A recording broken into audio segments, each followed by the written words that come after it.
सुजाता देवी के 3 बेटे और 3 बहुएं थी।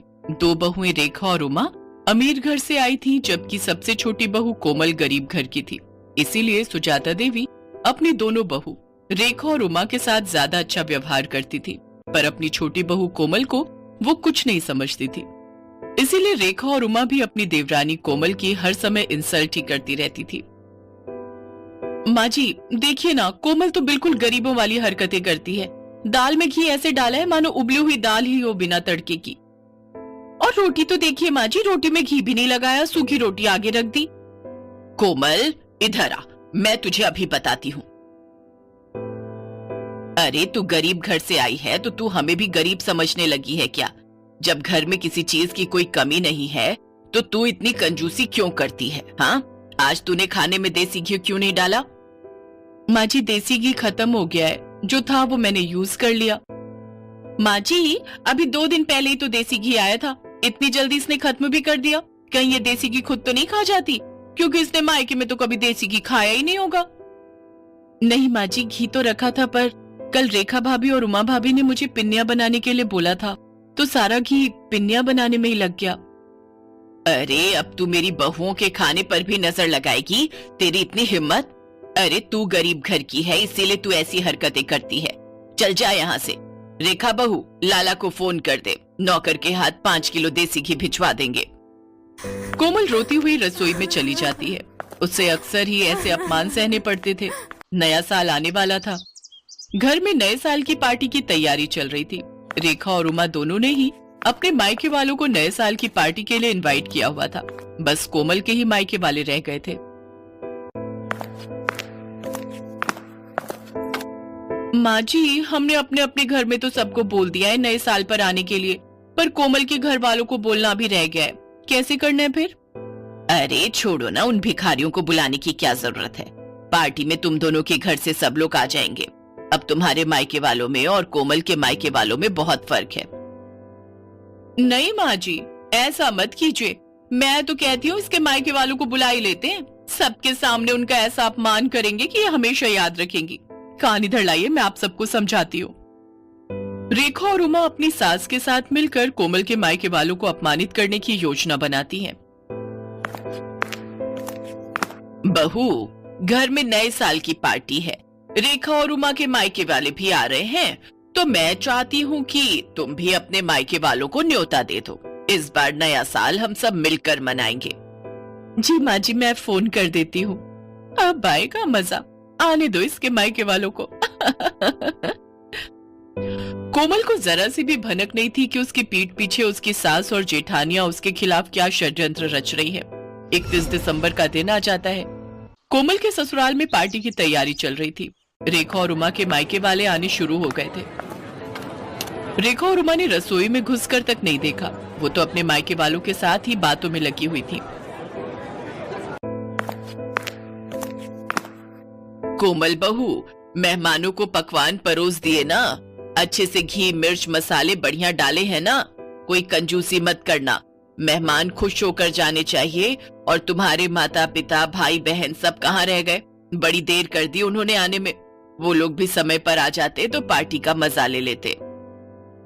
जी माँ जी, मैंने सबको खाना परोस दिया है और वो मम्मी से मेरी बात हुई थी, बस पहुंचने वाले हैं। तभी कोमल के मम्मी पापा और भाई बहन आ जाते।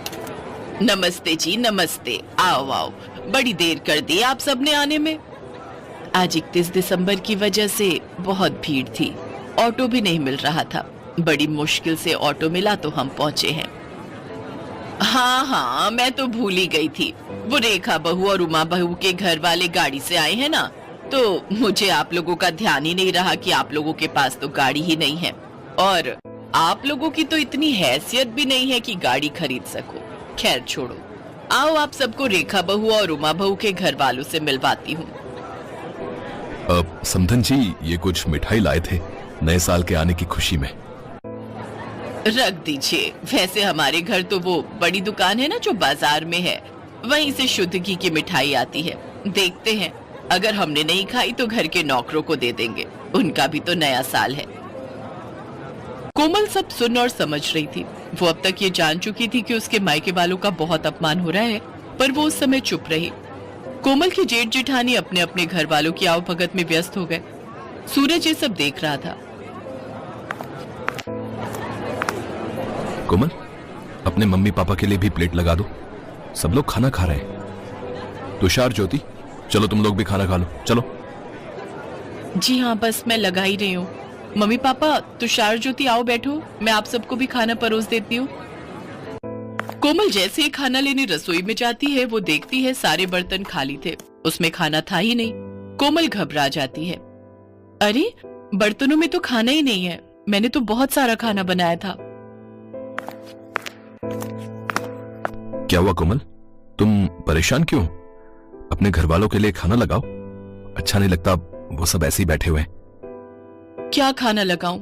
खाना तो बचा ही नहीं है। मैंने इतने सारे पकवान बनाए थे, बल्कि ज्यादा ही बनाए थे। रसोई में तो कुछ भी नहीं है। अच्छा नहीं लगता सबसे इस बारे में पूछना। रुको, मैं कुछ करती हूँ। पर ऐसा कैसे हो सकता है? अगर तुमने ज्यादा खाना बनाया था तो आखिर खाना खत्म कैसे हो गया? मैं अभी माँ और भाभीियों से ये बात पूछता हूँ। नहीं नहीं, अच्छा नहीं लगता, सब मेहमानों के बीच में बैठे हैं। कोई नहीं, मैं सबके लिए कुछ और बना देती हूँ, थोड़ी देर लगेगी। रुको, मैं बाजार से कुछ ऑर्डर करता हूँ। तुम कहाँ इतनी जल्दी जल्दी सब कुछ बना पाओगी? नहीं नहीं, बाजार का मंगवाओगे तो सबको पता चल जाएगा। आप टेंशन मत लो, मैं कुछ बना लेती हूँ। कोमल के मायके वाले बहुत देर तक बैठे रहे। कोमल सूरज को कुछ मंगवाने के लिए भी मना कर रही थी, क्योंकि उसके मम्मी पापा वगैरह को तो ये बात पता थी कि कोमल ने सारा खाना घर पर ही बनाया है। कोमल अपने मम्मी पापा का सम्मान रखने के लिए जल्दी जल्दी पूड़ियां और साथ में आलू की सब्जी बनाने लगी। तभी उसकी सास और दोनों जेठानी रसोई में आ गई। अरे कोमल, तुम ये पूड़ियां क्यों तल रही हो? इतना सारा खाना तो बचा हुआ है। अरे भाभी, आप समझते क्यों नहीं हो? कोमल अपने मम्मी पापा, अपने भाई बहनों को गरम गरम खाना खिलाना चाहती है। इसने हमारे घर वालों को तो ठंडा खाना खिला दिया, अब अपने घर वालों को बढ़िया पकवान खिलाना चाहती है। इसके घर वालों ने कभी ऐसा बढ़िया खाना खाया नहीं होगा ना, तभी ये ऐसा कर रही है। जब इतना खाना पड़ा था तो ये सब बनाने की क्या जरूरत थी बहू? ये देखो कितना सारा खाना बचा हुआ है। ये थोड़ी है कि हम अच्छे खासे पैसे वाले हैं तो खाने की बर्बादी करें। माँ जी, थोड़ी देर पहले तक ये खाना नहीं था। रसोई में सारे बर्तन खाली थे। मुझे नहीं पता था कि भाभीियों ने सारा खाना कमरे में रखा हुआ है। मुझे सब समझ आ गया है माँ जी। मैं चाहे जितना मर्जी आप लोगों के लिए कर लूं, पर आप लोग जानबूझकर मुझे अपमानित करना हमेशा से ही चाहते हो। कमरे में मेरे मम्मी पापा और मेरे भाई बहन बैठे हुए हैं। अब मेरा मन नहीं है कि मैं इस घर में रुकूं। मैं उन लोगों के साथ अपने घर जा रही हूँ, अपनी माँ के घर। मुझे तो ऐसा लगता है कि यहाँ पर कोई मेरा अपना है ही नहीं। सूरज जी, मैं यहाँ नहीं रुक सकती। जहाँ इज्जत नहीं हो वहां से चले जाना ही अच्छा है। रुको कोमल, तुम अकेली नहीं जाओगी, मैं भी तुम्हारे साथ चलूंगा। अब हम यहाँ रहेंगे ही नहीं। जहाँ मेरी पत्नी की इज्जत नहीं, वहां मैं भी नहीं रह सकता। मैं भी कब से अपने आप को रोक कर बैठा था। अरे सूरज, ऐसा नहीं कहते। कोई बात नहीं, छोटी छोटी बातें होती रहती हैं।